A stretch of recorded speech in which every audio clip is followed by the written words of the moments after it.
সেদিন ছিল সরকারি আশেক মাহমুদ কলেজের প্রাণীবিদ্যা বিভাগের নবীন বরণ অনুষ্ঠান। সরকারি জাহিদা শফির মহিলা কলেজের স্টুডেন্ট হয়েও সরকারি আশেক মাহমুদ কলেজে প্রোগ্রাম করার মতো প্রথম অভিজ্ঞতা ছিল আমার। আর আমাকে এই সুযোগটি করে দিয়েছিলেন আমার পছন্দের এবং খুবই প্রিয় একজন শিক্ষক, শ্রদ্ধেয় মুজাহিদুর রহমান স্যার। স্যার মূলত সবসময় আমাকে নতুন নতুন অভিজ্ঞতা এবং সুযোগ করে দিয়ে থাকেন। স্যার আমাদের মহিলা কলেজে ছিলেন, এখন সরকারি আশোক মাহমুদ কলেজে চলে এসেছেন। আর স্যার ডিপার্টমেন্টের প্রোগ্রাম যেহেতু, তাই স্যার আমাকে ইনভাইট করেন। স্যার এবার আমাকে ডেকেছিলেন প্রোগ্রামের লিড দেওয়ার জন্য।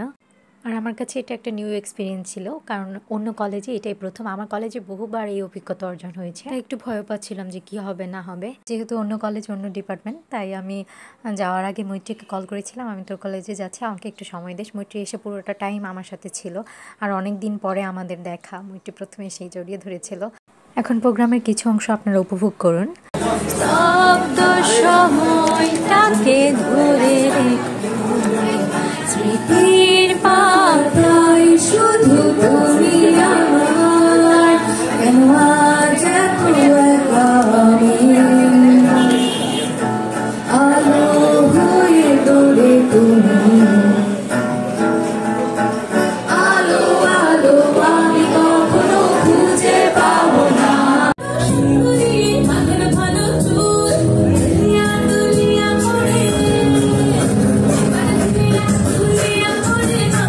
আজকের ভিডিওটি এই পর্যন্ত। সবার কাছে কেমন লাগলো অবশ্যই কমেন্টস করে জানাবেন। Thanks for watching. আল্লাহ হাফেজ।